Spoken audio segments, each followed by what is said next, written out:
Welcome everyone to Gold Derby's Primetime Emmy coverage. It's the day. It's Emmy Day. We've got, Handmaids taking on Dragons for drama series supremacy. We've got the marvelous Mrs. Maisel seeing if she can go toe-to-toe with Childish Gambino in Atlanta. What an exciting Emmys. I think we've got as many races up in the air as we've ever had before. We are going to, for the next 2 hours, be previewing all the categories that are to come. And I'm joined by Andrew and Zach in our first guest of our rotating panel today. Andrew, kick us off. What are you excited about today the most? Well, I especially think that the race in the comedy categories is going to be awfully interesting. I think that it's plausible that we could see a sweep for one of Atlanta or the marvelous Mrs. Maisel. We're really not sure. I suspect it's going to be a pretty great night for Mrs. Maisel, but it's really just as conceivable that Atlanta could pick up 3 or 4, maybe even more prizes tonight. So it's going to be a very interesting and suspenseful night, I think, especially over on the comedy side of things. Zach? I'm excited just because it seems that we actually have an Emmy race on our hands. I was thinking about the fact that the last time Game of Thrones was competing for drama series back in 2016, it was pretty much a foregone conclusion that it was going to win its second prize for Best Drama Series. It was pretty much a foregone conclusion that Veep was going to win its second prize for comedy series. And it was pretty much a foregone conclusion that People vs. O.J. Simpson was going to sweep all the movie mini categories. This year, Game of Thrones is back, and it's very vulnerable to Handmaid's Tale, which won last year, and also, I would say, The Crown and even The Americans. Veep is out of the comedy race, and it's really a neck-and-neck race between Maisel and Atlanta, with something like Barry kind of sneaking up in there as well. And then American Crime Story is back with their second installment, Versace, but that could win anywhere between 5 or 0 prizes tonight. We just don't know. So I'm just excited that in all these categories, and even in reality competition, RuPaul's Drag Race looks like it might actually take down 3-time champ The Voice tonight. So I'm just excited to be surprised, quite frankly. And 20-time champ, The Amazing Race. Right. Has that category even been around that long? Or? It might not be quite as high as 20, but feels like it. Feels like it. Yeah. It's such an exciting race. It's hard to know where to go and where to start our discussion because there are just so many exciting, tantalizing categories. But Andrew, you're particularly interested, as we, I think, are about to be joined by Riley Chow, you're particularly interested in the limited series categories, and you're actually predicting an upset for Godless there. Do you want to talk us through that? Sure. So I think, as I approached limited series, it seems that American Crime Story is very, very well positioned. It earned great reviews, has so many nominations. But as I was predicting things down ballot, I noticed that, I'm predicting Merritt Wever to win in supporting actress in a limited series. And, I'm actually also predicting Jeff Daniels to win as well for Godless. And on top of that, I think that Michelle Dockery is very well positioned to stage an upset up in lead actress. Now, if all 3 of those come to fruition, can American Crime Story still prevail? I think the answer is yes, but I think that Godless is being underestimated heading into tonight. I think it could also win in one of directing and or writing for a limited series as well. Just as plausible as that it gets shut out, but I happen to think that Godless is much better positioned than a lot of folks are giving it credit for, and could certainly stage the upset up in limited series. What do you think, Riley? Well, just put a damper on things. I mean, it seems really exciting right now because we don't know what's going to happen, right? So we're like, maybe The Handmaid's Tale will win. Maybe Game of Thrones will win. Maybe there's an upset by The Americans. But, once we get into the night, I assume it'll just be like the last 2 ceremonies where one thing kind of starts sweeping and winning everything. And then in hindsight, we'll say, that was such a predictable Emmys. So yeah, cherish this moment. Let me say that my excitement comes from the fact that I don't know which one of those shows is going to go on the sweep. You know what I mean? Like you could see scenarios of any which one. You know what I mean? That's where you're kind of, what's the first upset of the evening going to be? I think last year when Ann Dowd won, that was the first win of the night for The Handmaid's Tale, and I think that a lot of people all of a sudden said, "Oh, maybe it's going to win drama series." I was wrong to pick Stranger Things. So that's where your excitement comes from right now. Yeah, although to be fair, right, like even though I think a lot of us were thinking Veep would go on to win its comedy series again, there was like, if you looked at how the awards broke down that night, a good night for Atlanta, and Atlanta probably took out as many Emmys at the ceremony as Veep did. So like they traded blows a little bit, which as someone who is a big fan of Veep, had me a bit nervous before that final envelope opened. But yeah, it's, and I think the comedy race is more likely where we might see that split, where Maisel maybe wins a couple and Atlanta wins a couple, or maybe Barry upsets in a couple of places too. Whereas I could very easily see on the drama side either Game of Thrones sweeping or The Handmaid's Tale sweeping. Which one? I'd lean towards The Handmaid's Tale. What did you think, Riley, about do you think Godless has a chance in miniseries, or how do you size up the miniseries races or race? I don't think Godless has a chance in the main limited series category, but I am predicting it in 2 other categories. So that's kind of strange. I mean, it really underperformed last week, I think, although it did win only 1 music award, which is the same thing that, you know, The Night Manager won before it took directing. So I've got it taking directing and Merritt Weaver kind of off the vote splitting, and because she's the face of the show to some extent. And a past Emmy winner. Yes. Yeah, very good. Zach, I know that you're predicting David Lynch to win Best Director. That's a pretty big limb. Is this wishful thinking on your part, or is this? Do you have some good reasons to back it up? Well, it probably is wishful thinking on my part, if I'm being totally honest with myself, since, you know, Twin Peaks didn't win anything at the Creative Arts Emmys over the weekend. Yeah, it's probably just a hill that I've decided to die on in terms of my predictions, but it's also something that I don't think is outside of the realm of possibility. You know, I don't think there is a clear front runner in movie mini directing. Some people are saying Godless. Some people are saying Jesus Christ Superstar. Other people are saying Versace. So I think that if it goes in, if votes are going in any number of different ways with 7 nominees in the category, you really only do need a small percentage of votes in order to win. And there just might be that many people within the director's branch of the Academy who appreciate what David Lynch did in directing these 18 hours of television. Like I said, it's a mighty shaky limb to go off on, but I guess at this point I would rather predict it and be wrong than not predict it and all of a sudden see him win. Yes, I will say that Twin Peaks, like if it was ever going to win one category, directing is where it would be. Yeah. The nominees in that category are The Assassination of Gianni Versace, Godless, Jesus Christ Superstar, The Looming Tower, Paterno, Patrick Melrose, and Twin Peaks. So there you go. Andrew, do you have a pick in that category? Yeah, I'm actually going with Jesus Christ Superstar in that one. It is a tough one to project. I could really see it going to nearly any of them. I too would love to see David Lynch win, but considering how it fared at the Creative Arts Emmys, I'd be pretty shocked if that came to fruition. Yeah, no, that's fair. So there you go. In on the YouTube chat room,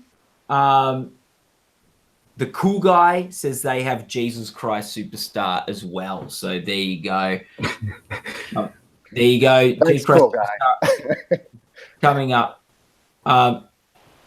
So is there a category, Riley, you would like to talk about now? Is there a particular one that has your appetite whetted?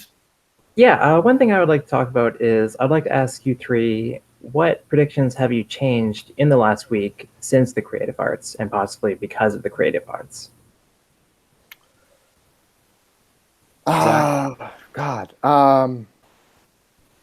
Well, I think that really it's sort of, for me, it made me go in the series races with The Handmaid's Tale, because, it was expected that Game of Thrones would pick up a lot of creative arts Emmys. I mean, it's Game of Thrones after all, But I think that seeing Samira Wiley win that acting victory in a category where she had two other women from her show competing against her, and also a overdue Game of Thrones lady, made me think that perhaps there's still a lot of love for that show. And in comedy, it made me. I think that safe bet is probably to go with Mrs. Maisel, but I'm going with Atlanta just because, I think that acting win for Cat Williams sort of signifies some sort of overall support for the show. So that's the changes that I made from the creative arts ceremony. Andrew? Yeah, I think the only category where I changed a prediction because of the creative arts was in drama directing. I had Game of Thrones prior to the creative arts. I believe I had The Dragon and the Wolf. But after its performance at the creative arts, which wasn't a bad one, but it wasn't an amazing one either, I decided to switch that over to The Handmaid's Tale, and I have that winning in writing as well. So I suspect it'll be a pretty great evening for Handmaid's Tale. How about you, Matt? Look, I haven't made a huge amount of changes. I moved Alec Borstein into the place for Marvelous Mrs. Maisel. I just had a feeling with her winning voice acting for Family Guy and just seeing that show take out a few wins there. I thought, oh, this is probably like, Kate McKinnon's won the last 2 years in a row. It's like she's won a couple already. Maybe Mrs. Maisel is the fresher choice there. I haven't picked it yet. I'm still going over my predictions, but I moved Brian Tyree Henry in supporting actor up to my second slot because I really could see the acting branch going with Atlanta. Maybe in a similar way that they went last year with The Handmaid's Tale in all the female acting races. They could go with Atlanta and all the male acting races this year. However, I'm still predicting Bill Hader to win lead actor in a comedy. And yeah. I think they're my only two. I'm skimming through my list now and trying to remember which are the ones that I had before the week and which are the things that I've moved. The writing and directing races are causing me a little bit of grief. And I think I actually moved Sandra Oh up into drama actress. Just because I thought, not necessarily based on anything from the creative arts, maybe other than The Crown looking a bit strong and wondering, oh, maybe that race is a bit more up in the air, thinking that maybe Sandra Oh, but I'm tempted to go back to Elizabeth Moss and just play it safe with The Handmaid's Tale. Yeah, I ultimately settled on Elizabeth Moss and drama actress after kind of going back and forth on, well, maybe this is Claire Foy's year. Maybe this is Sandra Oh's year. Maybe this is Kerry Russell's year, and maybe Tatiana Maslany can win again. And then I realized if I can see scenarios where 4 different people could theoretically take down the reigning champion, then the reigning champion just might win again by default. So I've ultimately settled on that. Yeah, I just switched back to Elizabeth Moss right now. I just think it's one of those weird races where I think she's got less than a 50% chance of winning, but no one has a greater than 50% chance of winning. So I'm almost expecting her to lose, but not as much as I'm expecting everyone else to lose. Yes. Yeah, I think that's the case. I mean, I don't necessarily think that just because we have a whole bunch of other contenders that they'll all split the vote and Elizabeth Moss will win kind of by default like that. I'm predicting her more because, I don't want to go out on too many limbs. And the odds are variably the best, have the best predictions, better than any single person. So I want to try to stay with them in some categories. And this is one where I don't really know, so I'm leaning toward her.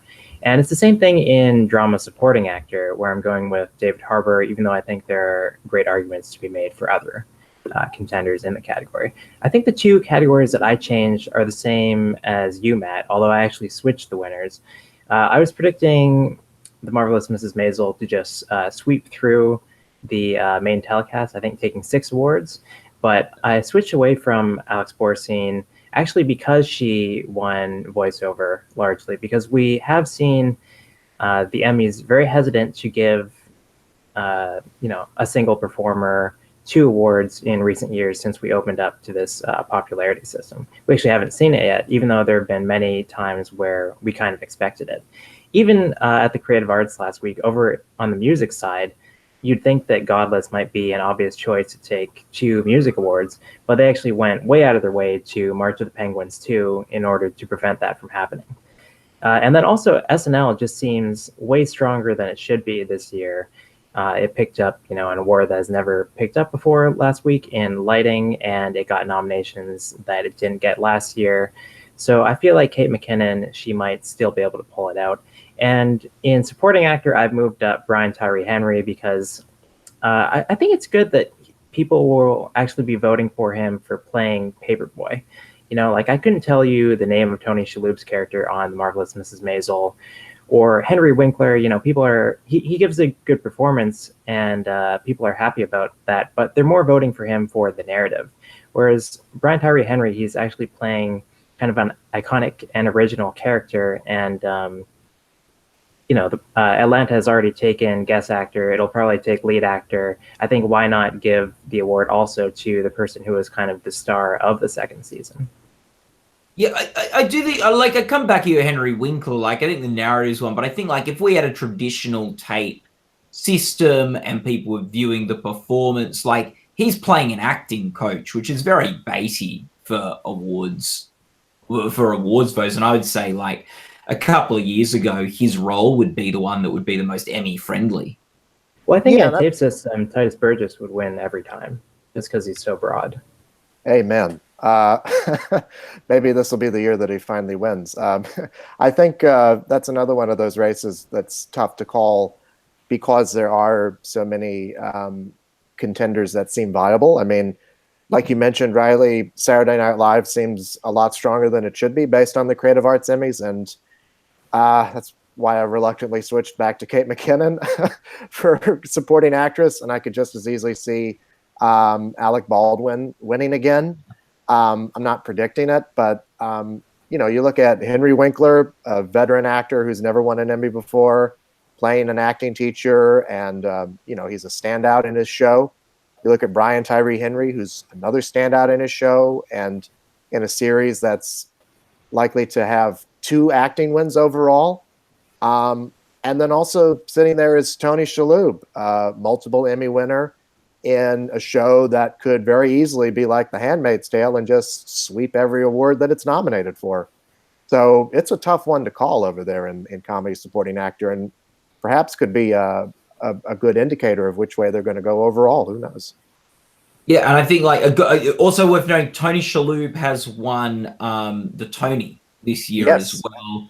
And I think often you win a Tony and that can give you a lot of respect within the industry. That's sort of seen as the sort of real actors win Tonys. Well, it's the same case with Laurie Metcalf down in supporting actress. She also picked up a Tony this year. She got an Oscar nomination for Lady Bird. I wouldn't say that she's the frontrunner to prevail tonight, but in terms of actors who are renowned for their work on both the stage and the screen, both Tony Shalhoub and Laurie Metcalf are just the best of the best. Neither of them are necessarily likely to prevail tonight, but I certainly wouldn't discount either of them either.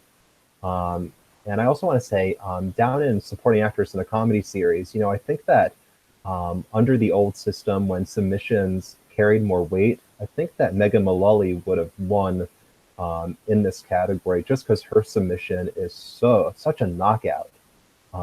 It's really a classic Emmy submission, Emmy bait. But under the new system, and especially since Will and Grace didn't garner that many nominations, I think that Kate McKinnon indeed probably does have the edge. But it's a crowded field, and there's certainly an argument that Mullally or even Metcalf could still win. I think that is the case. Both supporting comedy races could go any number of ways. They're very up in the race, up in the air races. But I do think that when we could just end up with last year's two winners just taking it out again. It was such a crowded field. A few comments from the YouTube chat room. Jason Nolette, Titus should have won already. The cool guy, I want Barry to win everything, but it won't. Andrea Smith coming back at me. Winning Tonys have nothing to do with the Emmys. It's such a stupid argument. And yeah, so there you go. Some of the comments in the chat room. Me getting called out for a stupid comment, as always. So let's talk. I actually want to go back to some of the limited supporting race, one of the limited supporting races. Because the chat room was talking about that a bit earlier with Judith Light and Penelope Cruz and Merritt Weaver all in the mix. Andrew, you're going with Merritt Weaver for Godless. Riley, who are you going for in that category? Yeah, Merritt Weaver. Merritt Weaver. Zach? I'm going with Judith Light. I just... Talk us through it. Yeah. Say what? Talk us through it. Explain yourself. Well, I mean... I think that if you were going to pick somebody from Versace, you'd probably want to pick Penelope Cruz because, as our own Chris Beecham likes to always point out, they love to reward whoever the biggest star is in these kind of movie mini categories. And, she's an Oscar-winning actress. This is her first Emmy nomination. But I think that perhaps the weakest elements of Versace have to do with the Versace family, and maybe they recognize that. And plus, you have Judith Light, who is this, very well-respected TV actress who's never won a Primetime Emmy before. She's won a couple of Daytime Emmys, but not everybody counts those. And I think that, if they actually watched the show, then she would be the obvious choice. Now, I mean, picking Merritt Weaver does sound pretty rational because, after all, there's one Merritt Weaver and two Versace actresses. They could just as easily split. But, given the kind of lukewarm response that got at the Creative Arts Emmys, I don't know how much love there actually is for Godless. I think there's a lot of respect for it, but I don't necessarily think that translates into Emmy wins outside of perhaps Jeff Daniels. Yeah, before the Creative Arts, I was really high on Godless and thought that could be a real contender to even win Best Limited Series because I feel like the industry sometimes just loves a good Western and it's so well made. The performances are so great. I think it's a female-driven Western, which is great and fantastic. So I really thought, but it's underperformance for a miniseries that is so technically driven. It has me a bit worried about it in all categories now. Now, it wasn't up for any acting awards. The acting branch is completely different from the other branches. So I've still got Weaver, but I've got Penelope Cruz actually looking at my list now, which I think isn't a bad pick. I might actually keep it that way because, as you said, the biggest name and the assassination of Versace did very well. And yeah, so that's where I'm landing on that. In the chat room, Jason says Light is overdue. Smurf Boy 92 says the problem of all the supporting actors in Gianni is they're all barely in the show throughout the season. And Andrew Smith says, watch out for Letitia Wright's Black Panther wokeness. So look, Black Mirror I think is always a bit of a wild card in these races. Yeah, Black Mirror is able to win usually when it gets nominated. I mean, at the Creative Arts, it was up for the 3 categories, I think. It won 2 of them. It won most of its Guild Awards. Last year, it won 2 of its 3 categories. So it seems like there's a lot of passion for that show, and sometimes that's enough to translate to a nomination. Another comment in the chat room I want to read is Celine Dion makes my ears bleed is asking, why is Scarlett Johansson at the Emmys? Do we know? She's dating Colin Jost. So that's why she's at the Emmys. She's there to support her boyfriend and perhaps one of the worst Emmy hosting jobs that we will ever see tonight. I did not know that. I didn't know it either. Somebody brought it up. They were talking about, I hope that Colin Jost brings his wonderful girlfriend, Scarlett Johansson. And I thought, really? Well, no accounting for love. There you go. Zach with low expectations of the host tonight at the Emmy Awards. We'll see how they can do. Do you guys have any thoughts on the host? Not really. I mean, I always hope that we see less of the hosts and they actually play clips from these shows, because a lot of people who are watching the Emmys, they don't necessarily watch all the shows nominated. And if they just show like a flash of the title, that doesn't really tell the viewers anything. But if they show a clip from these shows and they think, oh, okay, that looks kind of interesting, maybe I should check it out. Because, the Emmys, they should be about showcasing quality programming. Yeah, they wouldn't necessarily be my first choices, especially given their comments that suggest they aren't terribly fond of award shows themselves. Yeah. Look, I would say that I'm gonna just enjoy what they like. I'm just gonna come in with an open mind. I'm not necessarily thinking they're gonna be horrible. Or I'll tell you in the post show what I thought of their hosting job. The one thing I think is a shame getting two guys from SNL when there are so many great women on Saturday Night Live. We've got more of them have been nominated in the past couple of years than the guys.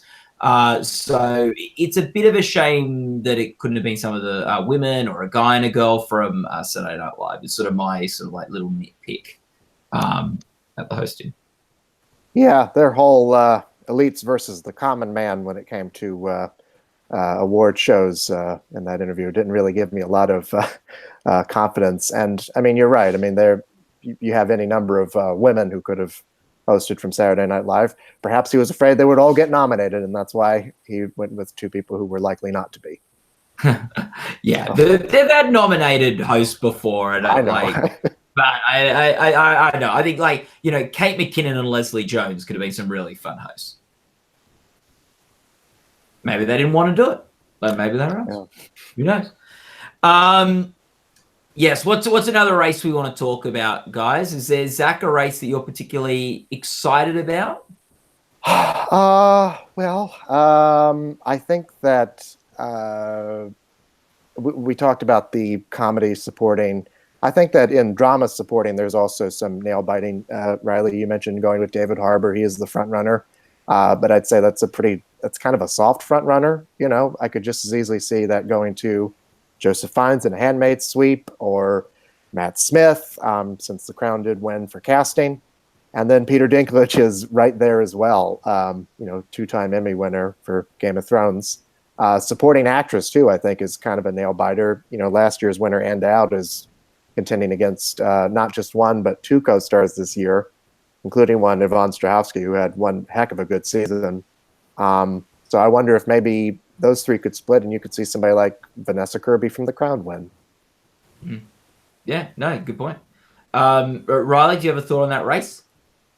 Yeah, I've been going with Tandy Newton the whole time. It's just something I decided early on, is that she probably came second last year, and if you factor in vote splitting, she moves up to first. Yeah, cool. What do you think, Andrew? It's a tough one. I'm going with Ann Dowd for the repeat. I actually thought that Yvonne Strahovski had a much better season than Ann Dowd. But I don't know, my gut says that Ann Dowd can just win this again. She's a respected actress, not unlike somebody like Margot Martindale, who can, win multiple Emmys for a role like this. Her submission's a pretty good one. It's not an amazing one.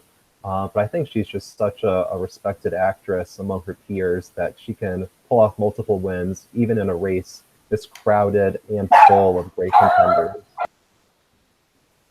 Yeah, there you go.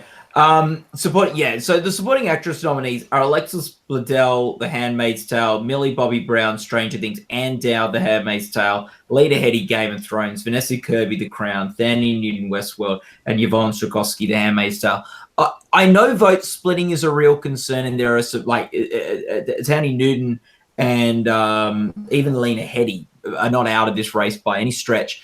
But I just feel like The Handmaid is going to win, and the biggest struggle I'm having is which handmaid is going to take out this award. And I'm going with Ann Dowd just because if in doubt, I'm going with the repeat winner. But I could really see Yvonne Strahovski take this out. Like, I think that's a really, I'm tempted to pick her. Well, you still have time, Matt. There's about half an hour left before the I know. center is I'm supposed to tempted. close. I don't want to regret. I don't want to regret the switch. Regrets are the worst. Yeah, then I go, oh, of course it was Ann Dowd. She won last year. And she's such a respected actress too. But if they were watching Handmaid, and I think they were, all the nominations it got and the things it's probably likely to win later tonight, Yvonne could be quite an appealing vote for them. Look. That's who I'm picking is Yvonne. Theory that Handmaid's, like, just the acting branch loves this show. It's won every single acting award it's been nominated for so far at the Emmys. It's won every single. It's won of the past 4 awards for female drama acting. It's won all 4 of those awards, and I just wonder whether tonight it's going to go 6 for 6 in 2 years. I think Fiennes could win in supporting actor. I think that's very possible. But I think he's the weakest of them, and I think it's sort of the show where I think voters really appreciate the what the female actors are bringing to the table. So I think Joseph Fiennes. I'm not sure. I think at the end of tonight, we might still be able to say it's won every female acting award it's been nominated for. Although Joseph Fiennes is not out of that race, and if Handmaid's just goes on a massive sweep, he could go along for the ride. Agreed. Yeah, I'm picking both of them to win. So, yeah, I don't think that's about. Well, what do we think about supporting actor in a drama? Let's go to that since we're on it. Supporting actor drama is you got Nikolai Coster-Waldau and Peter Dinklage from Game of Thrones, the Lannister brothers going head to head. You got Joseph Fiennes from The Handmaid's Tale, David Harbour, Sheriff Hopper from Stranger Things, Mandy Patinkin from Homeland, and Matt Smith, The Crown, the first ever Doctor Who to get an Emmy nomination. I'm just gonna go with Joseph Fiennes. I've been picking him for so long, and I would feel kind of silly if I switched and then he won. It's such a wide open category. You know, we don't have last year's winner, so there's so many new people in there as well. It could just as easily be Peter Dinklage again. But I think that, like you said, Matt, you know, The Handmaid's Tale is insanely popular with the acting branch. It hasn't lost an acting award yet. So that might be the difference. But then on the other hand, I look at somebody like David Harbour, who really is the face of Stranger Things. That's a show that hasn't won a single acting Emmy yet. Same thing with Matt Smith and The Crown. You know, that won casting. It's won SAG Awards, where Handmaid's Tale has won 0. So I don't know what to pick. I'm just going to have to throw my hands up and go with Joseph Fiennes here. That's a good pick. Riley? Yeah, I'm going with David Harbour. I think Peter Dinklage is 5th. I don't think he really has a shot here. And like I said previously, I don't think Game of Thrones will win a single award tonight. Yeah. Yeah, I think it might be 1 or 2, but like it might be one of the writing or directing award. But I think outside of that, it could be in trouble. Andrew? Well, oddly enough, I am going with Peter Dinklage in this. It seems that every time I don't predict Peter Dinklage, he does win. And I'll never forget when he defeated Jonathan Banks for Better Call Saul, who had one hell of a submission, and Dinklage still prevailed. I would concede that Dinklage's submission certainly isn't the best of the folks here.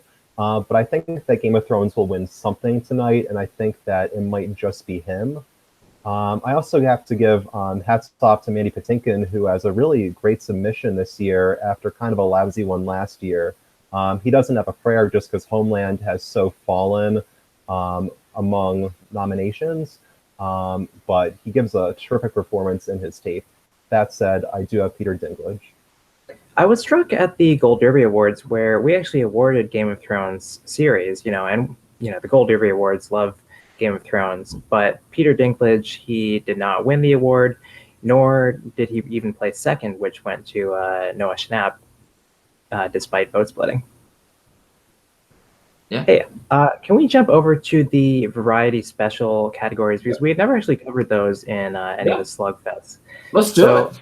Yeah, I'm going with the Oscars for directing, as I think everyone is, although I feel like nobody is super confident about it. It's just that it won last year. It's going up against a bunch of stand-up specials. I feel like the Super Bowl halftime show, that's got a lot of goodwill in recent years, but this was not a particularly acclaimed one, so maybe in the future. And then over on writing, the consensus choice is to go with Full Frontal since it won last year. But we do actually kind of have a Game of Thrones Handmaid's Tale situation here where Patton Oswalt won 2 years ago and he was not eligible last year. So he could repeat, along the same lines. I think that his wife dying is still very much at the forefront of voters' minds, and that's why he won last time, and I think it's why he'll win this time, because in this special he actually talks about it, whereas in the last one it was a special that was recorded before and released after. Yeah, and in variety special directing, you got Dave Chappelle, Dave Chappelle, Equanimity, Jerry Seinfeld, Jerry Before Seinfeld, Steve Martin, Short and Evening, You'll Forget for the Rest of Your Life, Super Bowl halftime show, and the Oscars.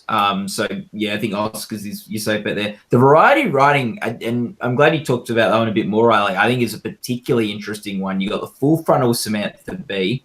She did win last year for her Not the White House Correspondents' Dinner. You've got John Mulaney, Kid Gorgeous, Michelle Wolf, Nice Lady, Patton Oswalt, Annihilation, Steve Martin, Short and Evening, You'll Forget for the Rest of Your Life. I could see any one of those winning that award. What do you think, Andrew? I would love to see Steve Martin and Martin Short prevail. I suspect they probably won't. I do wonder if Michelle Wolf has a chance just because of all of the buzz around her White House Correspondents' Dinner performance. A lot of it was negative, but a lot of folks loved it, and they might be inclined to vote for her here. I do think that Samantha Bee is the safe bet, but I'm definitely keeping an eye on both Michelle Wolf and Patton Oswalt, who's really, really respected. Yeah. Zach? Yeah, I think this is probably between Samantha Bee and Patton Oswalt. I'm going with Samantha Bee just because I think it's a win for full, it's a win for her show as well, since we know that it's not going to likely beat John Oliver. But I agree with you, Riley. I think that I did move Patton Oswalt up to second place, just kind of looking at the contenders and thinking, he's still extremely popular, and I think there is still some goodwill left over. Plus, his wife has been in the news recently with the capture of the Golden State Killer. That wonderful book that she wrote about it, and made her life's mission to track that man down. So I could see him prevailing again. Yeah, I think I'm sticking with Samantha Bee just because I don't know. I don't think Patton Oswalt is the only alternative to win this. I agree, Michelle Wolf. Last year, Samantha Bee won for her Not the White House Correspondents' Dinner. This year, they can give it to the person who did the White House Correspondents' Dinner in Michelle Wolf.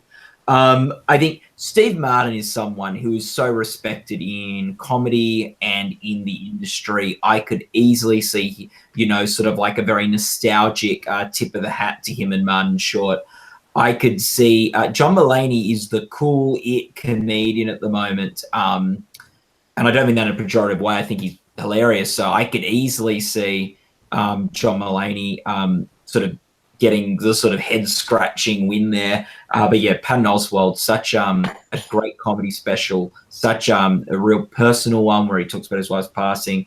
I think the only nominee here to have spoken with Gold Derby and campaigned with us, I think. Did Michelle Wolf speak with us? I don't think so. I believe she did. I think she did. Oh, sorry.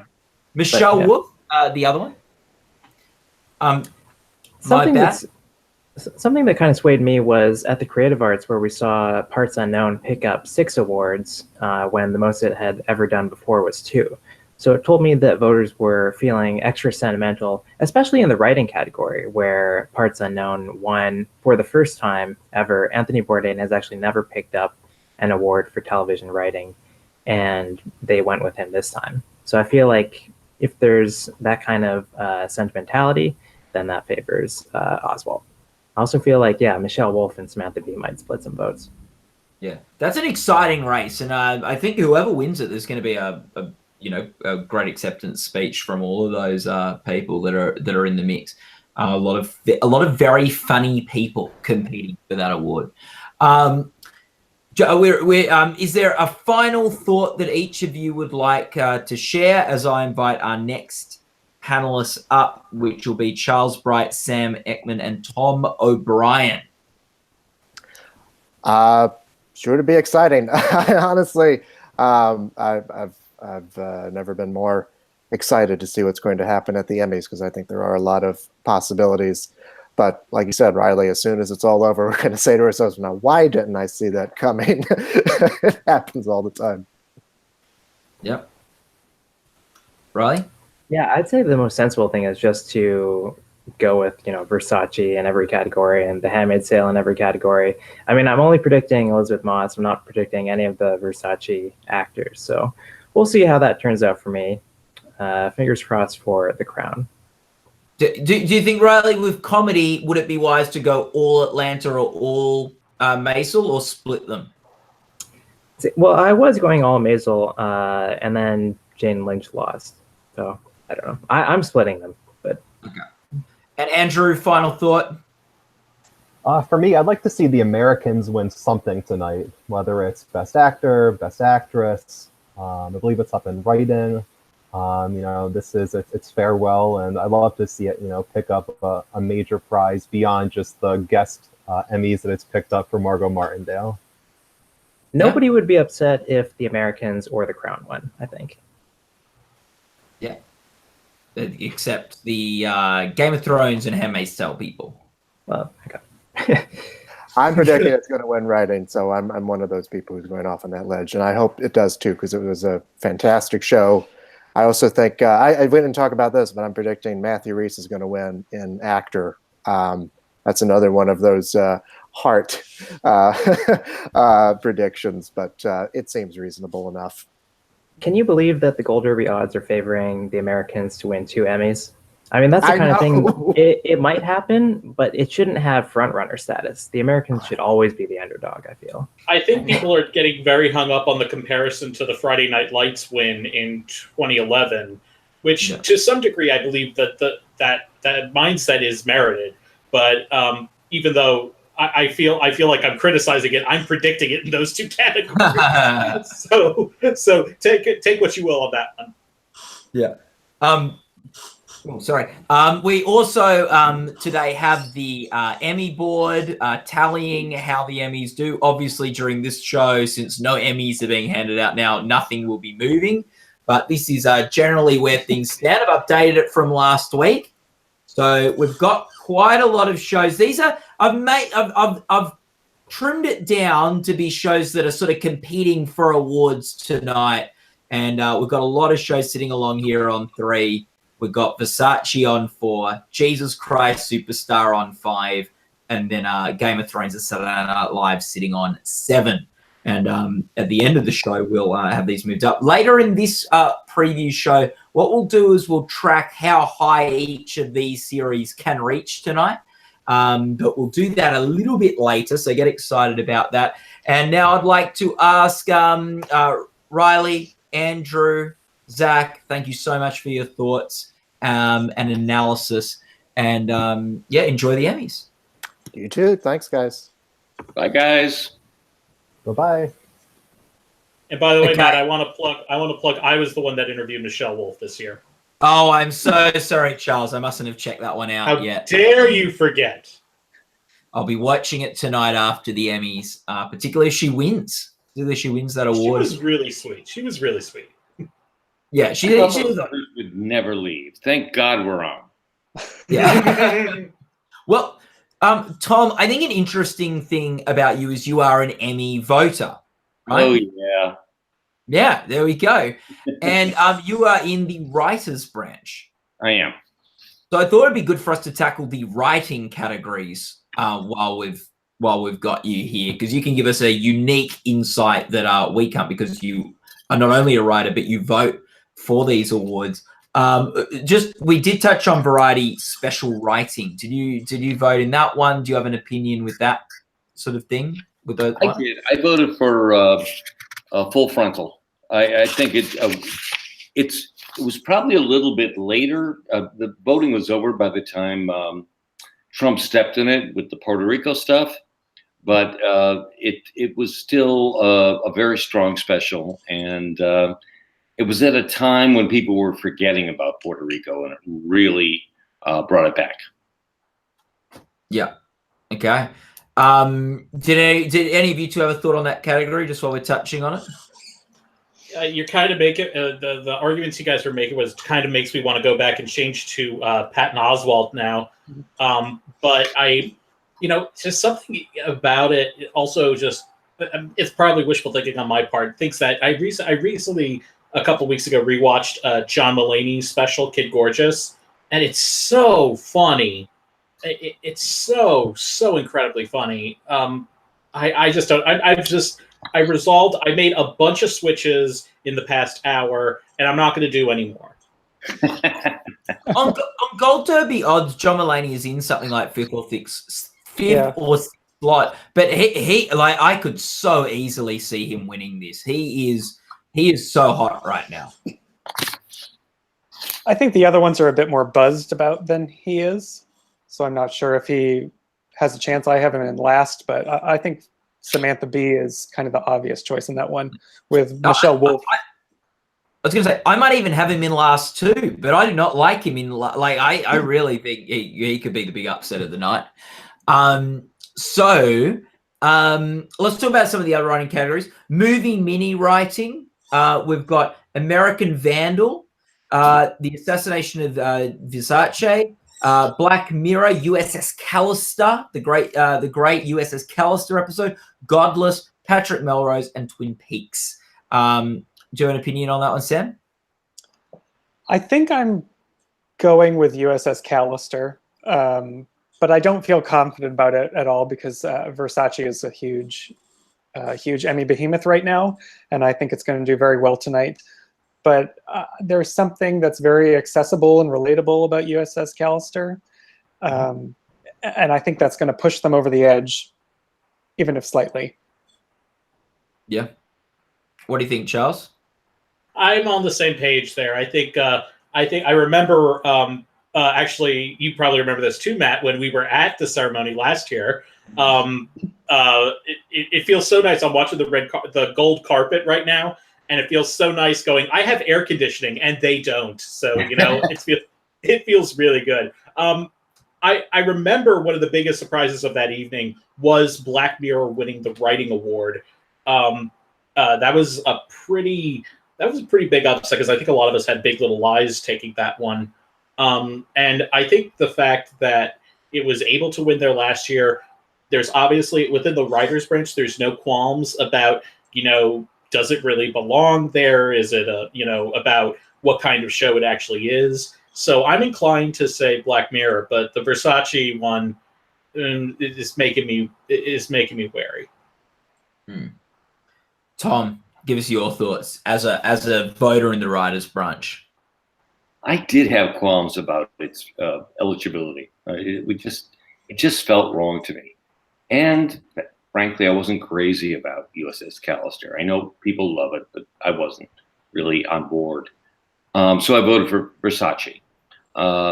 It was not an ideal episode, but for me, it just clicked all the boxes.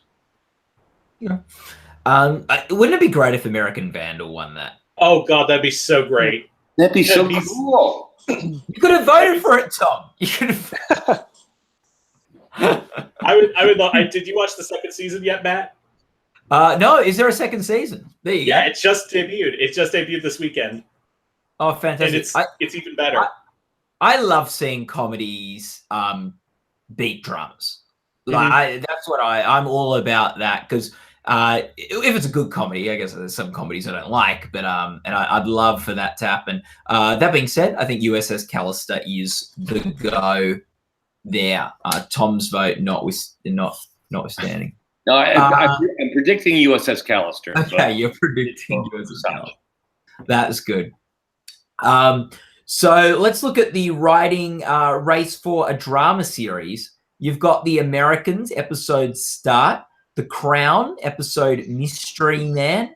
You've got Game of Thrones, The Dragon and the Wolf, Handmaid's Tale, June, Killing Eve, Nice Face, and Stranger Things, Chapter 9, The Gate. Charles, let's start with you for this one. I have The Americans in there. That's one that I've actually kept in there. Or wait a minute, did I switch that one too? I can't remember. Have a look. I'm all over the place with this. Let me bring it up here. Let me see. Drama writing. No, I still have The Americans in there. I figured I might as well just stick with that one. I think it was after I made my last minute, okay, I'm not doing this, I'm not switching anymore pledge. Which of course, I'm going to break in like 3 minutes. But yeah, no, this is me we're talking about. I think that the writing branch, writing and directing is an interesting branch where they will go with something that's on its way out. Other branches are sometimes more hesitant to reward people going on their way out, but the writers branch definitely did that with Friday Night Lights. Directing branch did that with ER in a year where it had no other nominations. It was its final season, and that managed to snag a win. So I'm gonna go with The Americans on this one. Sam? Well, I think if I don't know that I'm one of them, but if you're one of the people who's jumping on board with this late surging Americans trend that some people think it's going to take drama series, if you think that, then you better put it down for writing, because that's something it would need, I think, in order to show up there. I personally have Handmaid's Tale. I think it's just more of a writer's being the reigning champ for best drama. It's a writer's show to me. It's very obvious. It's an obvious choice for writing. I do have a weird feeling that Killing Eve, if we want to go for like a random coming from the end surprise that the Emmys tend to do, I think Killing Eve would be one, because its focus on the actors makes the writing come alive, I think. And so I think that could get support, but ultimately I'm going with Handmaid's Tale. I think this will be one of the easier ones for it. Tom? Charles is right. Writers don't give a crap whether something's going out the door or not. And we really, at least I really didn't hear. I'm predicting Handmaid's Tale, but my Emmy ballot, I voted for Start from The Americans, because it knocked me out. It really did. The Americans have submitted writing nominations before, and it's one of those really enclosed worlds that if you don't follow the show, it's really hard to penetrate. But this was beautifully written for an outsider to come in and just see the dilemma that this family is in. And there's a beautiful scene in an underground garage where they face their neighbor, FBI agent, who has the choice of either turning them in or letting them go. And Matthew Rhys is stunning in this particular clip, and the whole script is really building up towards that moment. And I could not deny it. It's a great script. I voted for it. I don't think it's going to win, but if it does, I'm going to be delirious. And did you say that was that The Americans? The Americans. Yeah. I'm predicting Handmaid's Tale. So we've got a bit of a split here. I think I just think it won last year. I think it's going to pick up a lot of wins. I sort of bit with the Riley of sort of probably, if in doubt, pick Handmaid's Tale for the win. But I sort of like what Sam's saying about Killing Eve could come an upset here. I think that show broke quite late in terms of buzz, and maybe if almost like you want to come out late when voting happens, but it's almost like maybe Killing Eve had come out a bit earlier. It could have got that drama series nomination or something, because it did seem like it got lead actress, it got drama series, but maybe not everyone had quite caught up with Killing Eve by that point when voting was happening. Boy, I would have loved. Is it what's her name, Korma, to have also got a lead actress nomination for that show? She's unbelievable. Like that. And similar to Tom's point, I think Killing Eve is very accessible. It's an accessible world, even for an outsider. Even if you didn't catch up on Killing Eve and you're only watching an episode just to vote for the Emmys, it's you don't have to have all this backstory. You can very easily get sucked into it. Yep, Sam, I think you're right. I mean, this pilot had a lot to do in establishing the world there, and both of the major female characters. They did it beautifully. I would be delighted if it won for writing. I suspect, though, that this year is basically planting the seeds, and that next year we'll see a blossom like The Handmaid's Tale did this year. I agree. Yeah, really, people are going to say, "Ooh, Killing Eve is starting," and they'll follow it from the beginning. And I suspect we'll see a lot of nominations next year, assuming it's a good season. One can hope. Do we all remember Thank you, Matt. do we all remember a show called Mr. Robot? Does everyone remember that show? Seems like 2 decades ago. Yeah, it was meant to blow up in season 2 at the Emmys. Anyway, look, I would add, Game of Thrones, I would normally think is more of a director's show and maybe a bit stronger there. It has won writing before, though, so it's not necessarily, I'd say, out of the hunt. And then you got The Crown and Stranger Things. A lot of drama series nominees in the mix here. So, yes. So let's go to comedy writing now. And our comedy writing categories are Atlanta for Alligator Man, Atlanta for Barbershop, Barry for Chapter 1, Make Your Mark, Barry for Chapter 7, Loud, Fast, and Keep Going, The Marvelous Mrs. Maisel for the pilot, and Silicon Valley for 51%. 6 nominees, but only 4 shows. Tom, let's start with you. How did you approach this one?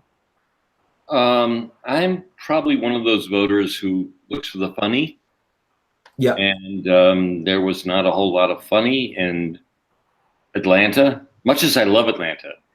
But it's not, if you're judging a comedy script by its comedy, it's not there. And I didn't find that in those 2. I voted for Mrs. Maisel because it's, even though there's not a huge amount of laughs in it, it's about comedy. And it really established a milieu. Fancy Words. But you really got the atmosphere of what it was like working in clubs in the 1950s. And that works in tandem with the direction, the production design, all of that, which I think is why it's going to have a good night tonight. So I voted for Mrs. Maisel. Yeah. Charles? This one has been eating away at me for the longest time since the nominations were announced. I originally had Barry Chapter 1 in there because I thought that might be a good place to reward it. But even though this is not something that I want to happen, in recent years we have seen sweeps, which used to be a more, off and on occurrence at the Emmys. And I think that Maisel's going to be the big winner on the comedy side. So I switched to Maisel pilot in comedy writing. Though I do have to differ with you a little bit there, Tom, on Atlanta. I thought those particular episodes were extremely funny of Atlanta. I know that Atlanta doesn't always bring the laughs, but those particular episodes I thought really did. And we did see that episode, Alligator Man, get Cat Williams a guest acting Emmy last week. Yep. So, all of a sudden I'm very, again, I don't know what to make of this. All I know is that Silicon Valley probably isn't winning. Yeah, Sam? Yeah, I would agree. Silicon Valley is definitely the one at the bottom of the pile, unfortunately. I am going with Miss Maisel as well. That pilot just so brilliantly sets up the tone and creates the whole world going forward. I also think it's going to have a very good night. Atlanta, Donald Glover is certainly having a moment, as Charles said. So that episode has already produced a winner, so that is a definite possibility. But pilots have a history of doing well in the category, and I think Mrs. Maisel's just going to add to that. I feel confident about it. They usually do well in the directing categories. Writing is a bit more hit or miss. Yeah. No, the writers don't care if it's a pilot or not. Is that right, Tom? The writers don't care about anything. Except their checks. That's right. Give me my residuals, damn it. Yeah, I think Basil takes this out, and it could have been the front runner anyway, but is helped out by 2 Barry and 2 Atlanta nominees. I will say though, I do want to clarify what I meant by I don't want this to happen. I don't want especially in comedy, I don't want there to be just a sweep. I really hope that they spread out the wealth for Atlanta, Mrs. Maisel, and Barry, because I think it would just be a shame to have the winners only reflect one show when we've had these 3 immensely great shows this year, and I think they all deserve, to take home a little bit of something. Yeah. My dream scenario would be Barry winning the Male Acting Awards, Maisel winning the Actress Awards, Atlanta winning Writing, Directing, and Curb winning Comedy Series. That'd be my dream scenario. That's not a bad dreams are going to be crushed. Yeah, I'm going to be very great. Tom O'Neill. We are joined by Tom O'Neill, Chief of Gold Derby, our fearless leader, with an Emmy. Leader. I hear an echo. Am I the only one hearing an echo? I'll get my earphones in, Tom. Okay. Oh, there we go. Look at that. Oh, goodness gracious. Okay, okay, that's maybe what it is. Yes, this is an Emmy that's part of my personal private collection. This is Best Comedy Series of the Bill Silver Show from 1956. This one, it was a show that had a couple different names. You'll Never Get Rich, Sergeant Bilko, etc. So anyway. There you go. One of the great comedy series. I wonder when they'll reboot that one. I'm going to sign out. I'm having a real connection problem here. I'll be right back. Okay. Okay, sure thing. Hopefully all right, now that O'Neill's gone, let's dish. Thank goodness. Okay, so Tom, another category you wanted to talk about was reality competition program. Break that one down for us. The nominees are I'll read out the nominees first. It's Amazing Race, American Ninja Warrior, Project Runaway, RuPaul's Drag Race, Top Chef, and The Voice. Well, I think we can probably eliminate 3 right away. Top Chef won once, and actually the year that it won, I actually voted for it. Project Runway, done. American Ninja Warrior, not really there.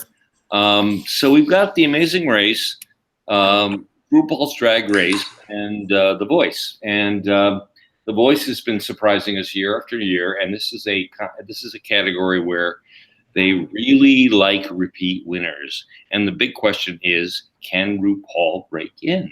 And I'm predicting yes. I also imagine Hollywood. I also imagine Hollywood. Mark Burnett's stock is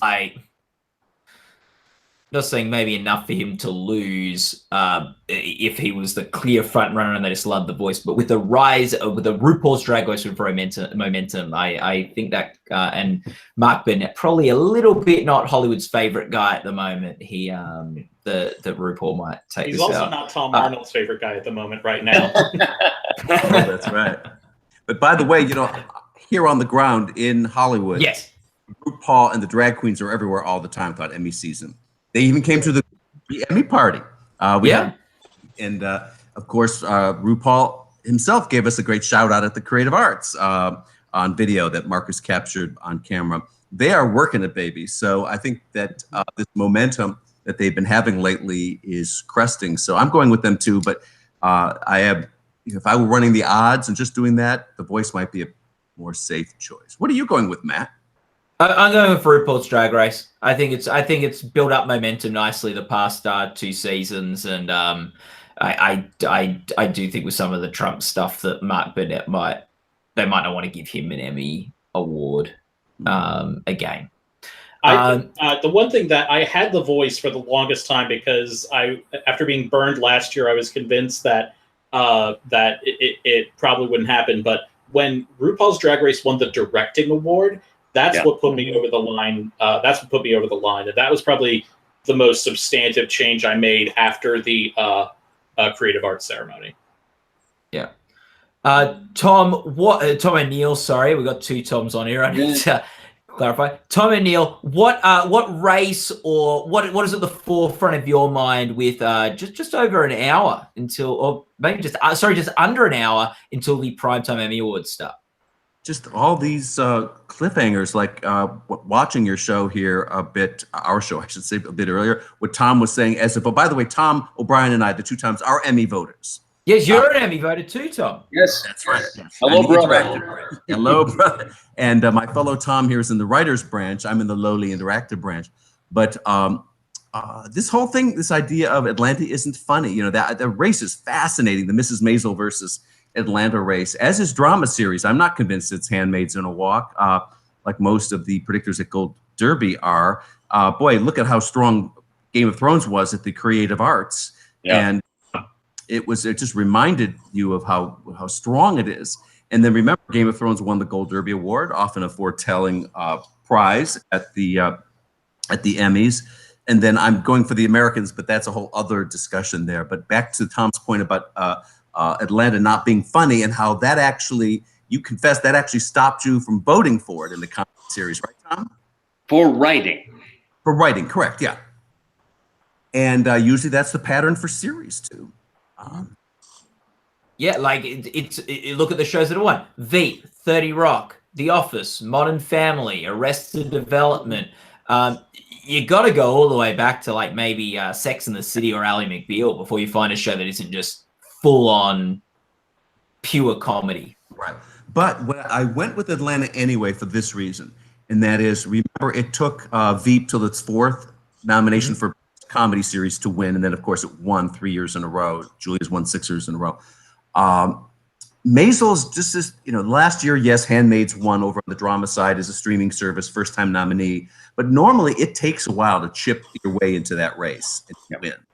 So I thought, well, Atlanta performed very well at the creative arts. It really is the cool show. It has kind of an artistic cachet that the others don't have. It is at the top of the ballot too. I meant to post this. I have a screenshot of the ballot of these top races. And for example, one of the reasons I decided to go with the Americans for drama series was simply I did. Well, first of all, it's a very fractured race.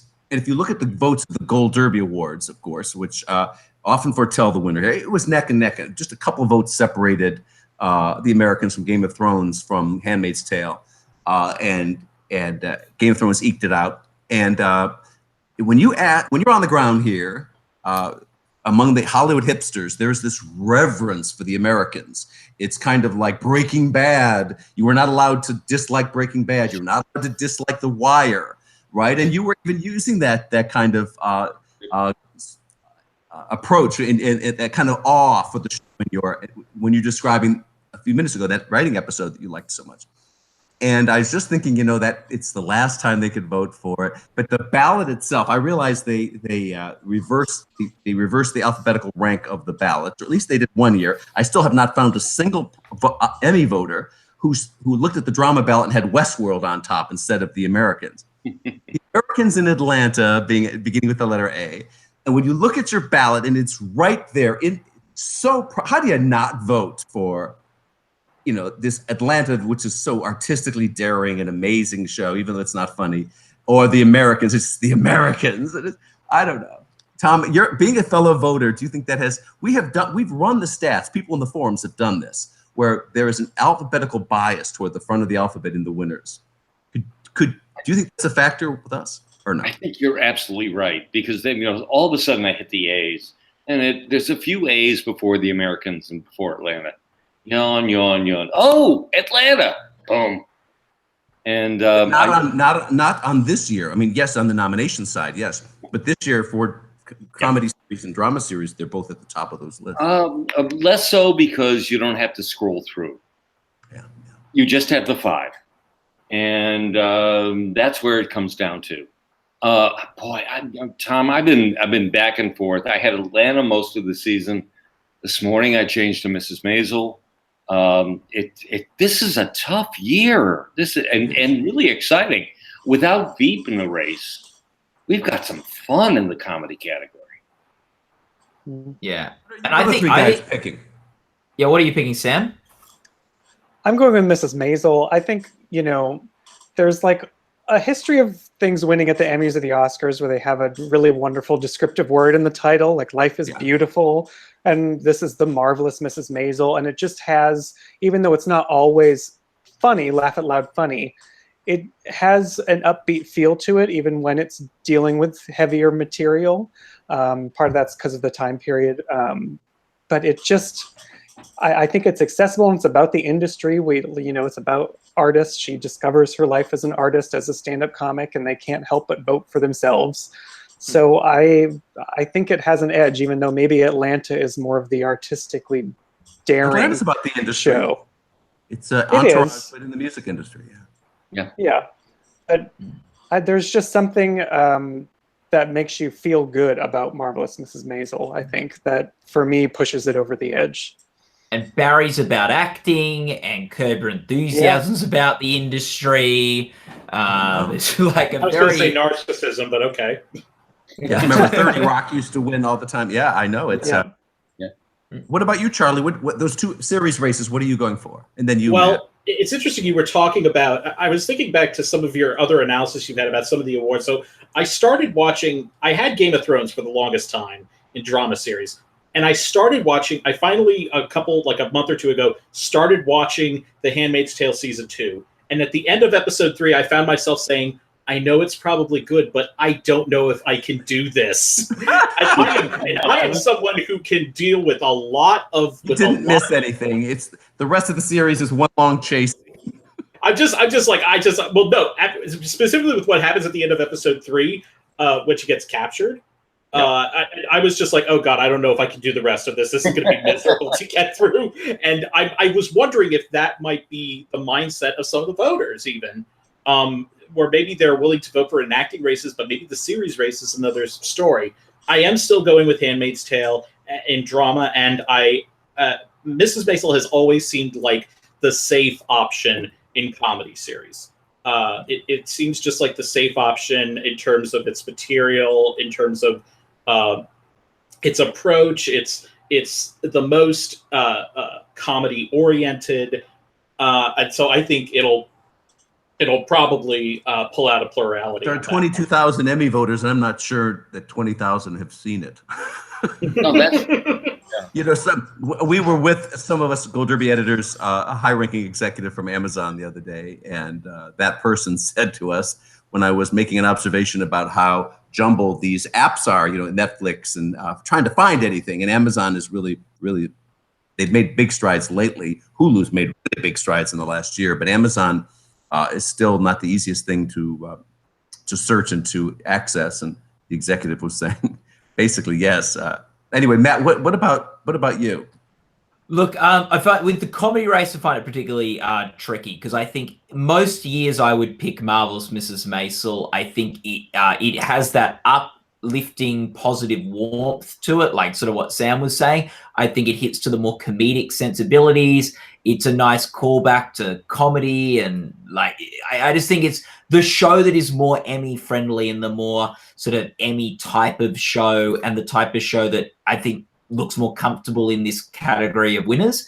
I do think, though, this is an interesting time politically at the moment, an interesting time socially at the moment, even amongst award shows with just changing demographics and everything. And I do wonder if it is the perfect time for Atlanta to come through and win. I'm still going with Marvelous Mrs. Maisel because I think just...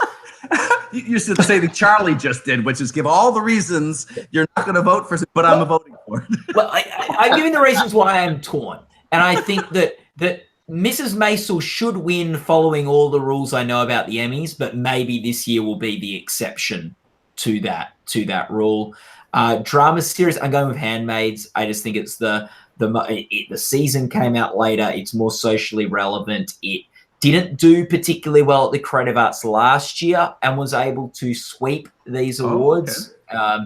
And I think, and looking at our board, Tom, I've done some lines to show just how high the drama series tonight can go. So if Game of Thrones wins all 5 of its categories, it goes to 12, ties with its record. If The Handmaid's Tale wins all of that, though, it can go to 9. And obviously, if Handmaid's Tale wins all of their awards, they stop Game of Thrones from winning any of theirs and then will overtake Game of Thrones. The Crown is in pretty much the same position as The Handmaid's Tale, where it can win 6 awards and get to that 9 if it were to go on some sweep. Westworld only can win 4. That's the only categories it's competing in. Obviously, we're expecting it to primarily be Handmaids and Game of Thrones trading blows, or one of them going on a sweep tonight. But they're just the projections for the ceilings for each of these drama series contenders tonight. So there you go. Just an update. I'll do the good work there. Very graphics friendly chalkboard. Yes, Tom. Let's talk about the Crown, because you just brought something that's very, very interesting, and that is, this is a peer group award, the Emmy is, and Elizabeth Moss got beaten last year by Claire Foy for Best Drama Actress at the SAG Award, which is a peer group. It's actors voting on actors. The one difference is at the Emmys, they allow casting directors to vote in addition to actors, and the problem with the SAG Award is idiots like me vote there. You know, I was forced to join SAG. I was forced to join after years ago because I do TV spots. And then when they merged everything, suddenly I'm voting on the acting awards. That's just criminal. It doesn't stop, but I do it anyway. So, but theoretically, it's a peer award. Claire Foy has won Best Drama Actress twice at the SAG Awards, beating Moss last year. Are we underestimating her this year? This Crown, it's a farewell season, all of that. It's got all that highfalutin pretension that they love. Who wants to answer this? I think we could see a couple of Crown upsets today. Oh, absolutely. I have Claire Foy in second in lead actress. I have Vanessa Kirby second in supporting actress. I think I have it in second for directing after the casting win from last week. So I would not put it past that. It's definitely one of those shows that's very well loved, and I think it did better than last year at the Creative Arts, or maybe it did the same, but it was still did astonishingly well last week. So it would not surprise me at all. And I have Matt Smith in first. What's all right? You have Matt Smith in first. Yeah, that's a good pick. Sam? The thing that holds me back, I do think it's competitive, and I could see Matt Smith upsetting. I could see Claire Foy upsetting because she has the final season arc or narrative. But I think The Crown has more advantages at SAG. SAG has shown that they're very friendly to Netflix. You know, Orange is the New Black has long been a favorite there. Stranger Things won the Ensemble award, and Crown wins acting awards. And it's also at a different time in the season because SAG puts their awards around the film calendar rather than the TV calendar. So I think that gives them a lot of advantages at the SAG Awards that they don't necessarily have at the Emmys. When they're not the new show, they're not at the forefront of people's minds. So I don't have them winning any acting awards. I won't be surprised. I think there's a lot of very competitive categories where we're going to see some shocker we're not predicting. So I won't be surprised if the shocker is a Crown win, but I'm not going for any right now. Yeah. No, good point. I like with the Crown, I feel like it's not going to sweep, but I'd almost be surprised if it didn't upset somewhere tonight. I'm just not predicting it at anything because I don't know where. Sort of don't know which one. Claire Foy's probably I agree with one. that. I know it's a rumbling volcano, but I don't know which mountaintop explodes. Right. Yeah. No, it's really good. We might rotate the panel now, Charles, Sam, and Tom, and I'll get the list of who's meant to be coming in. But before we do, Charles, do you have a last thought that you want to share, or something you want to touch on? As I said before, I want them to spread it out in comedy. That's what I really want. I just want it spread out in comedy, and I think I'm sure everybody in the message boards in the live chat are very grateful that I didn't break up a certain limited series that I'm obsessed with, and I will hold myself to that. I'll bitch and moan about it later this evening. But it's exciting. It's exciting to have an actual race in so many categories where where we're going to be tense when those envelopes are opened, and all I'm hoping for is just surprises all around. Yeah. Sam. Yeah. Well, I'll leave you with two crazy things I'm going for. The two drama women I'm predicting are Sandra Oh in Killing Eve and Tandy Newton in Westworld, which are both upsets, I think, but I think they have a lot of passion behind them. And I think Tandy Newton had a lot of passion last year, but didn't campaign. And this year she's campaigning after losing last year. And then with Killing Eve, I think it came by surprise. And as someone with an acting background, she just comes in and I was like, whoa, she knocks you over with that performance. And when you watch her in interviews, especially with other actors, they have this reverence for her when she speaks. And she's really been putting herself out there for this role. So even though there's a lot of competition for Best Actress, that would be a pretty incredible upset. And I think there's a possibility it could happen. Yeah. I had Tandy Newton winning, and I wimped out and dropped her the other day. I had her almost this whole Emmy cycle because I'm a believer too, Sam. I just think she was such a standout this season, but I just didn't see the awards love for her among all the predicted. We have these, remember, 5 groups of big people making predictions at Gold Derby, and not that we are always right, but last year we were right in 23 out of 26 categories. That's a pretty astounding norm. Gold Derby historically, a good average for us all, the kind of combined odds is about 66%. But this new voting, because it's opened it up and it added so many thousands of people to the mix who are now democratizing the results. Damn them! The old surprises, sometimes good, sometimes bad, don't happen so much. But yet they do. I mean, we do see the Tatiana Maslany's winning, and that gives us hope that this kind of Sandra Oh thing could happen, and it can. Yeah. No, it's a good point. Tom O'Brien, last thought? Well, last thought. First, thank you, Charles, for not going on about your limited series thing. I think that this is the most exciting Emmy race that I've seen in a long time. I really don't know. I usually plunk my stuff down and make my predictions, and that's it. I've been back and forth this year. And boy, oh boy, I think Sam is right. I think we're really going to be on the edge of our seats with each one, which is going to be great. Yeah, no, definitely.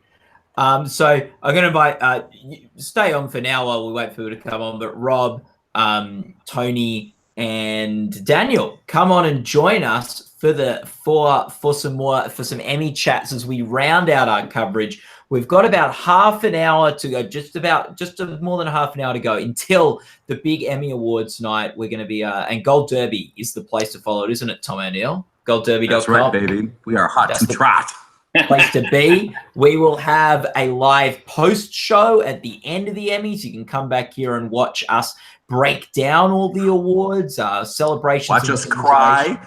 Watch us yell at each other. Yep. Yes. We'll ourselves. What an idiot I was. Yeah, it's like a family reunion. There'll be a live blog happening during the show that you can read on our site. There'll be other winners getting updated. There'll be chat forums which you can be a part of. We'll have in the post show the board updated. I don't know. I'll tweet out the board as the Emmys are going. Maybe. Excellent. I feel like George C. Scott. I feel like George C. Scott and Dr. Strangelove when he goes, he'll see the big board. Yeah. Fantastic. So thank you very much, Sam, Charles, and Tom, for your thought analysis. Tom O'Neill, feel free to stay as long as you want. You're the boss. So thanks, guys. Everyone. Thank you. Bye-bye. Thanks, guys.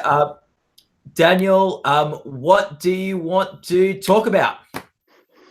I want to talk about Tuesday. Tuesday? What's that? This is all over, yeah. I mean, because really, what really matters in the fall is the American Music Awards, right? I mean, come on. Well, first of all, I feel like I've looked at my predictions. I've listened to all of you talk throughout the pre-show, and you all make good cases for things I'm not predicting. But I'm like at a place where it's like, you know what? I've put my chips down where they are, and I just can't think of a reason to switch many things. The last thing I switched, I think, was on Friday. So I'm just kind of stuck where I am, and I'm just going to look at it. And what was the thing you switched on Friday, Daniel? Do you remember? Yes, I do. It was actually while I was talking to Cordell, who won our creative arts contest, and I sort of talked myself into Sterling K. Brown over Matthew Reese. Whoa! I've been predicting. I am the biggest fan of the Americans you can find. If the American sweeps all 4 of its awards, I will be the first person jumping up on my seat and applauding. I think that I was looking at the vote splitting idea between the 2 This Is Us nominees. And I think I was hanging on to that so much to justify Matthew Reese when the Americans didn't perform better than it usually does for its last season. If there was really that last season sentiment, I would think Noah Emmerich could have gotten in, or it could have gotten in some places below the line, but it really just got the kind of standard nominations that it was getting the last couple of years, except for drama series it missed last year and it got in this year. So I'm being pessimistic. I don't have it for writing either. I think it'll, talk about how it's a show that you're not allowed to dislike. Well, The Wire didn't win any Emmys. That was before social media. That was before groupthink took over. I wrote this whole article the other day. I forgot to post about groupthink. I was trying to justify my Americans, which I realize, of course, is a long shot. But that even Sterling said the other day that if he wins, he's going to get up there and do one of those. Here's the award really belongs to Matthew Reese numbers. Yeah, he'll do it like Adele. He'll just steal Adele's Grammy speech when she. There you go. Or Ving Rhames is who I was thinking of. Remember that? Oh yeah, Jack Nickel. Jack Lemmon.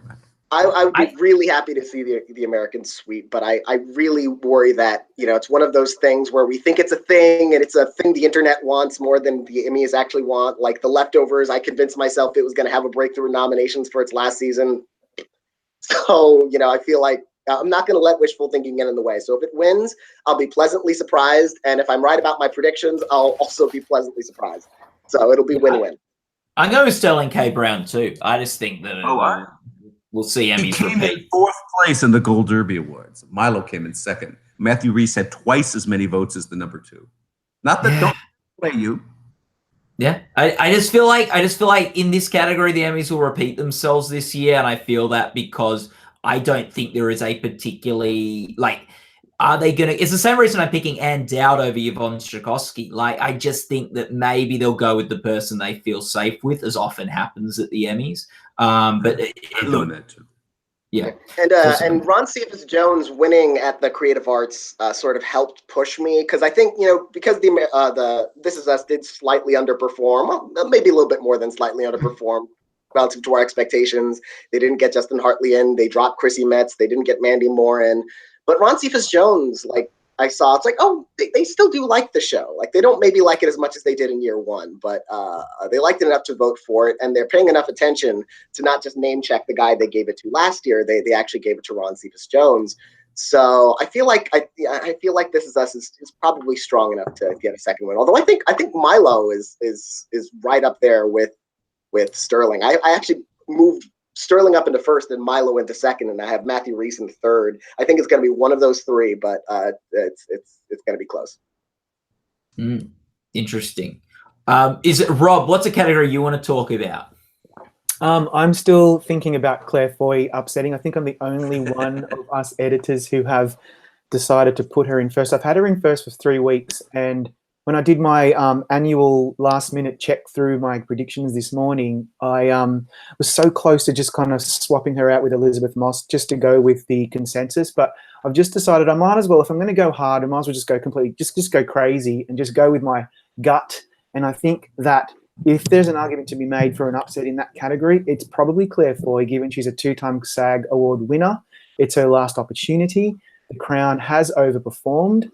And I think maybe Elizabeth Moss has her overdue Emmy, and perhaps they might decide to spread the wealth a bit to someone like her. So I'm very much looking forward to that category. I'm very nervous about it because, I want to keep up my really good streak with the Emmys. I did very well last year. I did very well at the Creative Arts Emmys. I don't think I'm going to do very well this year at the Prime Times because I am taking a few risks. For example, that and Matt Smith. I think both of them, I think the Queen and the Duke of Edinburgh are going to win Emmys today. And I think that The Crown is probably going to do better than we expect. I just did so well last weekend, and that really gave me some kind of, it gave me some enthusiasm for the show that it might actually pull off a couple of surprises today. Yeah. Tony, what are your thoughts? Well, Rob just pretty much said everything that I was thinking, except I'm not as brave as him, because I had all of those. I even also had Vanessa Kirby for quite a long time. I've got all of those people, Claire Foy, Matt Smith, and Vanessa Kirby in second. When it came down to Best Actress, which has literally been giving me nightmares. I've literally had nightmares about Drama Actress for the last couple of weeks. That category has so many narratives that, you know, you've got Sandra Oh possibly making history, plus she's just a force of nature in Killing Eve. You've got Claire Foy and her narrative. You've got Kerry Russell, who, you know, really was the unsung hero of this season of The Americans. And then you got Elizabeth Moss. With all of those narratives going out, I don't know that it's enough for anyone to concentrate, for voters to concentrate around one specific alternative. I think there's a lot of different alternatives, and I think that'll probably just lead people to just repeat with Elizabeth Moss. I do think that casting win for The Crown, since casting directors vote for acting as well, that convinces me that Claire Foy is the narrative that's the biggest threat to Elizabeth Moss. I think that's, you know, if I were braver, I'd be predicting Claire Foy too. You know, I do think Handmaid's Tale was a divisive towards the end of the season, especially. And though those last few episodes aren't technically nominated tonight, since they were past even the hanging episodes cut off, those last 2 or 3 episodes, I do think they'll factor in because there's no other time they'll be able to consider them anyway. So, you know, I do think Claire Foy is really, really close. I think it's going to be one of those two. I think Sandra Oh has an outside chance. Kerry Russell has an outside chance. Tatiana, just because she won last time she was nominated, we can't rule her out. But I think it's a two-way race. Yeah, I think among upsets we could see Joseph Fiennes could win. Yeah. I think Joseph Fiennes. I think I ranked Joseph Fiennes in second place once I realized, you know, when was the last time that a really kind of one-dimensionally creepy jerk, abusive, who, you know, in a female-driven show won? Well, Alexander Skarsgård last year. So I really think. But also, Handmaid's won every acting. Wasn't this one of the observations one of you guys made? Yeah. Handmaid's still hasn't lost an acting award. Hasn't lost an acting award. And let's talk about this also. This whole thing about vote splitting. This is where we live in an echo chamber, and I think we've talked ourselves into something, right? We kept saying, "Oh, well, this vote splitting is why Ben Mendelsohn beat the two, Game of Thrones." But look at this. At the creative arts, look what's happened. Samira Wiley beat 2 other handmaids. You talk about Ron Cephas Jones beat Gerald McRaney, another co-star. Handmaid's Tale beat itself at production design. So what about this theory that we keep having that the vote splitting is something that just disqualifies a show from winning if it has more than one nomination? I think 2 years ago, it was a thing. Like, I think we saw shows with multiple nominations losing, unusually, you know, in places where we thought it would win. Last year, it kind of reversed that in a way. You know, you also had last year Riz Ahmed winning against a co-star. You had Ann Dowd beat Samira Wiley. They were nominated together for supporting actress. And so I think it's not an issue unless it is. Like, there are some categories where that's a real insight. Thank you, Daniel. We are 2 years into this. We are 2 years into this judging system. That is about. We're still fact finding with this judging system. So sometimes that's about as much insight as you can get in a close race. I think. I think Rob and I think Tony can do better than that. What do you guys think? Go, Tony. Well, vote splitting, I think, can happen when there's people of 2 equal importance, or 2, you know, to go around. Yeah, like, for example, last year Sterling and Milo. Sterling was obviously not just he had the better narrative, but he also was more of the focus of the season. Where I think vote splitting could happen this year in Best Actor is that this year was a much less Sterling-centric season. This was really all about Milo. So there's going to be the people that just love Sterling K. Brown and will vote for him no matter what. We've seen that. We've seen him run the table at these award shows. But Milo really was the center of This Is Us this season. So I think they both go into it with more weight. Similar to, I think, in supporting actress, you've got 3 Handmaid's Tale actresses, but the centerpiece of this season really was Yvonne Strahovski. So, you know, she could easily, I mean, they're not going to go, I don't think they're going to go with Alexis Bledel. She wasn't enough of a force in the season. So that leaves last year's winner. I think Ann Dowd could do it again, but if they clearly watched Handmaid's Tale this year because it went up so drastically in nominations, and if they watched and paid attention at all, they knew that Yvonne Strahovski was a breakthrough this season. So I can see her overcoming vote splitting in places where, you know, there's not a clear way one way or the other. And the argument can be made that last year Samira Wiley didn't beat Ann Dowd because Samira didn't have the same kind of season or the same kind of presence that Ann Dowd did. She was kind of more like a quasi-guest actress, but she just obviously didn't qualify for that category. This year, she was in the guest category where she belongs, and she was absolutely more of a focus than Kelly Jenrette, who had two scenes, and Cherry Jones, who was in 3 minutes. And so I think the vote splitting didn't necessarily factor in guest actress in a drama series. And on the dramas and on the actor side, I think Ron Cephas-Jones, there's a lot of passion for his performance and his role in that show. And I just think that when I think back at the most recent This Is Us season, Ron Cephas-Jones really had more of an impact this season than Gerald McRaney did, and therefore the vote splitting wasn't necessarily an issue. That's not going to be the case tonight, because, as Tony said, because although Yvonne Strahovski had a really fantastic season, I'm predicting her very, very nervously, because Ann Dowd is still a force of nature. But why did she win last year? Because not only did she have a great season, but she was kind of like the it woman of the season, given her Leftovers nomination. They didn't even watch the Leftovers, and she still got nominated for that in Guest Actress. And so it seemed obvious to me that Ann Dowd was a threat. I don't think I was predicting her, because I just, didn't think that she would actually pull that off. But vote splitting is absolutely an issue when you have contenders who are kind of neck and neck, and when they've both had a very good season. But when you have contenders who who are just kind of either name check nominations, or they've only had kind of marginal seasons, I don't think vote splitting even matters at all. That's my view. Matt, look, you pipe in here. Well, look, we had a shift a couple of years ago, didn't we, Tom, where it went from ranking the nominees on the ballot to just picking a number one. Yeah.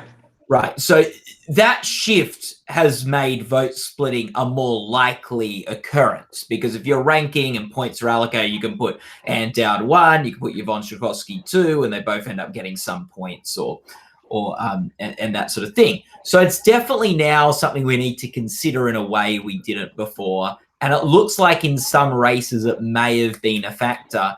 But from looking at some of the wins from this and maybe even last year, it seems like it's not the be all and end all, that you can overcome vote splitting.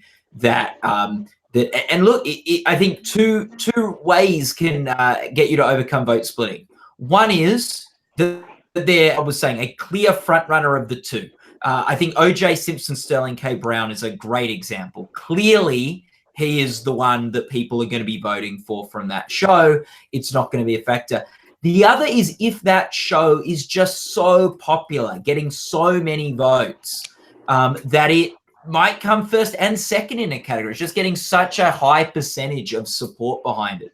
I imagine that is probably what's happened maybe in the past when Game of Thrones has had 2 directing nominees and they've been able to win directing. It's just everyone's ticking Game of Thrones for directing. It doesn't matter which one of the 2 they tick off to win, because, well, it might matter in terms of which one ends up prevailing, and it probably matters to those particular directors that are nominated as to which one gets an Emmy. But I think they're the 2 things that will overcome vote splitting. If you've got, it's hard to know exactly which scenario you're going to get there too, because I look at, I always study the Gold Derby Award results. I don't know if our awards voters are too indicative of the Emmy voters, but it is educational to see how a plurality vote functions. where you had, I think Atlanta had 2 comedy episode nominees. I'm sure it lost because of vote splitting, because the margins were that close. And Game of Thrones had 2 episodes. I'm pretty sure it lost that because of vote splitting. Again, the margins were pretty close. And the Game of Thrones episodes were divided pretty evenly. But then you had something like, the assassination of Gianni Versace went 1 and 2 for supporting actress, for instance. And they were neck and neck. It wasn't like one was an obvious choice. The vote split, but they were still the top 2. And the same thing happened with Stranger Things, David Harbour and Noah Schnapp. I actually voted for Noah Schnapp at the Gold Derby Awards, and it went to David Harbour. Me too. And so it wasn't an obvious choice for one over the other there, because their votes were fairly evenly distributed. So it's hard to tell when it's going to be the case, which is why I was still so wishy-washy about it, because this voting system is still so new that, honestly, I look at nights like tonight, like however my predictions do, they might be terrible. It's still kind of fact-finding how the system works and how it will work from year to year, and what trends we will actually see develop over a 3-year, 4 or 5 year span when we have the same system in place to be able to compare. And I just to quickly, but I think the drama supporting actress is your key race where I see 100%. a voter's going to get that ballot, and The Handmaid's Tale, which we know the acting branch likes because of its wins there in the past, and we know, and it's a show where women are so much at the centerpiece, in front of the camera, behind the camera, storyline driven, and I think a voter's going to get that ballot and think, I want to vote for one of the handmaids. And I think just they're going to get it and they're going to tick. Now, I don't know if more of them will tick Yvonne Strahovski or Ann Dowd, but I just think a lot of people are ticking those handmaids in their current. Now, it wouldn't necessarily be how I'd vote if I got the ballot, but I think how a lot of, and that's why I think that category is probably going to, vote splitting won't be a thing, because I think just such a large percentage will be voting for either Strahovski or Dowd that one of them will end up with the most votes. But if none of the handmaids win that category, that's a really big test for our kind of the way we analyze these things. So if no handmaids win drama supporting actress, in our post-mortem in a few hours' time, we will all be trotting out the vote splitting argument, because I can't think of another really good reason why one of the other 3 would have had so much support to kind of knock out The Handmaid's Tale in an acting category, which has not happened yet. So that, I think, will be what I'll be saying in a few hours' time if Yvonne Strahovski or Ann Dowd or even Alexis Bledel don't win in that category. So that's why it's one of the categories I'm most excited about. What's interesting about that category is that, the actors branch doesn't really like Game of Thrones that much. Like, they don't really flock to it as much as the other branches do. It's only won 2 awards, both for Peter Dinklage. Lena Headey, the last time she was nominated in this category as the only woman from Game of Thrones in this category was the year she lost to Anna Gunn for the last season of Breaking Bad. Anna Gunn was not losing, not in a million years. So I wonder if she has had or might have had more support if she had a category to herself. And so now that she's got an open race, we're all kind of like, she's lost 3 times before, we're kind of discounting her. Now I wonder if now's the time she surprises us, which makes me nervous. Her or Vanessa Kirby will be the ones that will probably most benefit from handmaids kind of cancelling each other out in that category, I think. I think that's true. Yeah. Has everybody seen Joyce Ng's email about the rundown of the ceremony? No, I haven't. No, Phil not sent yet. it. I have, Yeah, it's very fascinating to look at how soon they're going to make us wait for those drama categories. They're front stacking all the comedy. Yeah, they're doing all the comedy, then all the limited, then all the variety, then they're getting to the drama. But it would be interesting because the first one is supposed to be comedy supporting actors. So, could we finally see could we kick off the show with a Henry Winkler standing ovation? Hey, that's my Henry Winkler. Let's talk about that for a second. I love how the Aussie did that first. This is where I love this category for this reason, which is it's just something we've talked ourselves into, because when we all sit around and chat among ourselves, either these webcams or here in my apartment or at the office, Henry Winkler's been on the ground really working this. He's been campaigning, but come on, Alec Baldwin won again last year as Donald Trump. He's up again. And if you're going to make this argument, as most people do, Kate McKinnon's going to win for Saturday Night Live. She's going to repeat, and she'd won 2 years before. why aren't we suddenly dropping Alec Baldwin? And I'm among those people who are doing that, going with Kate McKinnon. But yet I've just ditched Laurie Metcalf for Kate McKinnon because I think Roseanne is just so toxic as a TV show, unlike the analogy of 2.5 Men years ago with John Cryer. But anyway, are any of you guys going with Alec Baldwin? No. And No. why not? But Stubborn denial. I can't do it. I just can't bring myself to do it. But I don't think he's much of a factor. I was surprised he was even nominated. To be honest, I just don't. I don't even think he expected to be nominated. I don't think he wants it. He doesn't even want to do this part anymore. He's been very vocal. Did it like a handful of times during the season. I mean, last year he was such a presence on the show. He was a big point.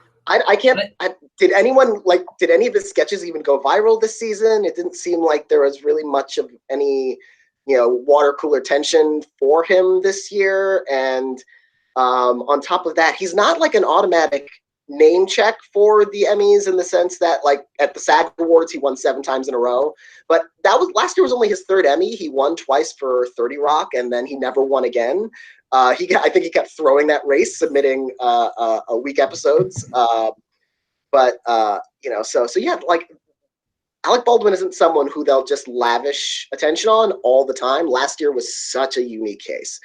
This year, and with Kenan Thompson being the longest running SNL cast member in history, nominated with him.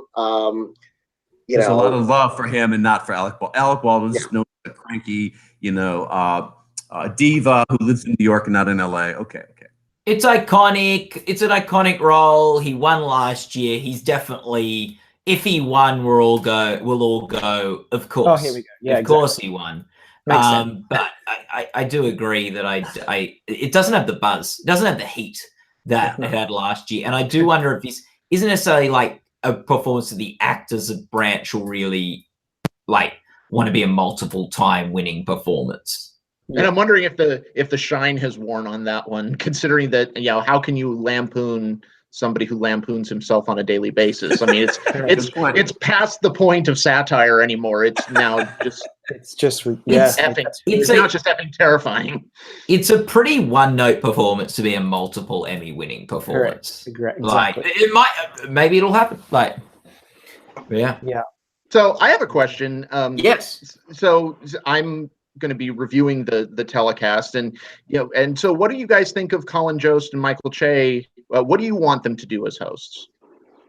Be scathing. I want them to be really scathing and political if possible. As political as possible. Baby. I love that. Just take some risks and just be super funny, but they are funny. If the writing's on point, which it usually is, when they have their turn on Saturday Night Live, which is my favorite part of every episode, then I think they will be great. But I want them to just go out on a limb and be a little scathing, make the news, make Donald Trump tweet like crazy tomorrow morning when he's on the toilet at 3 a.m. That's what I want. There needs to be a Les Moonves joke. Yeah. Ooh. Yep. Yes. They need to address that because that's big news in the past week or two. Well, and this is an SNL. This is really an SNL show because it's on NBC. Lorne Michaels is producing the Emmys, and you have the 2 SNL co-head writers hosting. So it'll be interesting to see if they're willing to go there. And I think it'll be a disappointment if they don't. I think they'll go there. I mean, I'd be more wondering that if the Emmys were on CBS this year. It's on NBC. I don't think they're gonna. I don't know if they're gonna go all in on it. But like, I remember, even going back at the Golden Globes where Seth Meyers made that great joke about like the audience potentially applauding Harvey Weinstein in the in memoriam. And it got kind of a mixed reaction, but I think mostly good. And you don't even have to go that hard on on Leslie Moonves. But I think they're gonna at least 1 or 2 really sharp kind of. Les Moonves is a big Gold Derby fan. Let's be nice. Yeah, I just think like it's a big thing that's happened in TV, and they probably need to address it in some way. No, they will. I will. I'm just. Yeah. You know, by the way, speaking of the people of Saturday Night Live, our own Chris Beecham had a wonderful idea about who should host this year, which is the women of Saturday Night Live. Yeah. No, I agree. So we took that to the highest ranks of NBC ourselves. Gold Derby did and said, "Come on, consider this," and they did.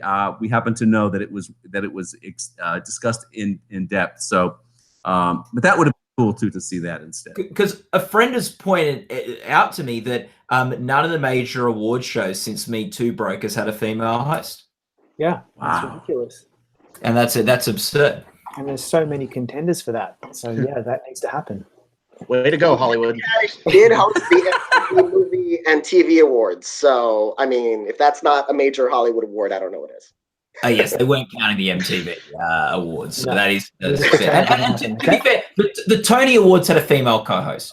It's true that. That's true. The Tony Awards did have Sarah Burrell. So they would probably think more movies. Nominee tonight. Yeah. Stuff. Yeah. Fantastic. We've got the board. I've updated the board to show the ceilings for the comedy series. All right. And so we've got Atlanta and Mrs. Maisel can both get up to 9 wins. They could end up tying with the Handmaids if they go on a sweep or something like that.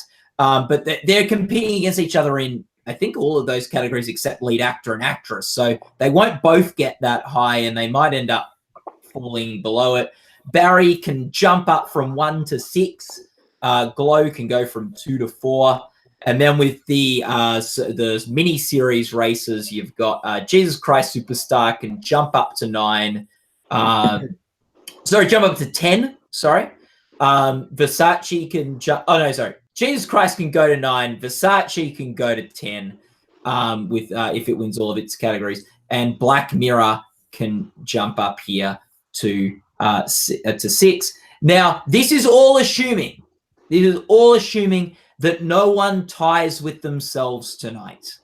It's on the assumption that you don't have Barry win 2 Emmys for best directing or best three-way Handmaid's Tale tie for supporting actress. Three-way Handmaid's Tale. So if Handmaid's gets a 3-way actress tie, then that would move up 3 awards rather than 1. So this is showing pretty much how many categories they're competing in tonight.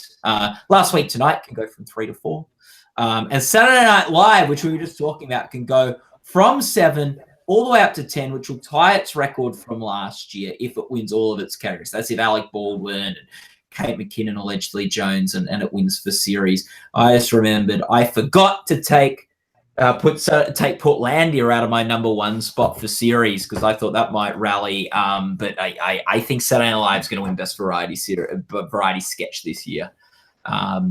So I've blown my predictions. If I lose by 1, that'll be why. Yeah. We're going to wrap up to give people time to get in front of the Emmys. Are there any last thoughts that anyone on the panel has? I'm thinking that I picked a bad month to stop drinking. That's good. No other last thoughts. Well, justice for Twin Peaks. Twin Peaks, yes, Charles will be happy with that. So there we go. Resist. The Emmys. It's not going to win. I'm not predicting it, but yeah. The Emmys minutes away. Go on to Gold Derby to follow the live blog, the live winners breaking, get in the forums and the chat rooms and talk up a storm to discuss the winners. And we will be back as soon as we can from the credits rolling. I'm going to try and have things ready to go 1 or 2 minutes after the Emmys wrap up. And we will have a look at where all the shows end up landing on the big board. We'll have a rotating panel of people to break down the big winners, the big losers of the Emmys. I'll be tweeting pictures of this throughout the night, either at the @Gold Derby or @NobTruth is my Twitter handle. I'm not sure what Twitter account my phone's tuned on to. Matt, I give you permission to submit an expense report for all the colored chalk because I can see. Okay, fantastic. Okay, good. On Gold Derby's dime. That's good. So there you go. We'll be back at the end of the show. Tom, do you want to say anything to wrap us out? No, it's just this is our favorite award show because Gold Derby owns the Emmys, literally, right? So we know this better than anyone else, and stick with us after the show. Matt's going to lead us home. Fantastic. I'll see you then. Okay, bye. See you then.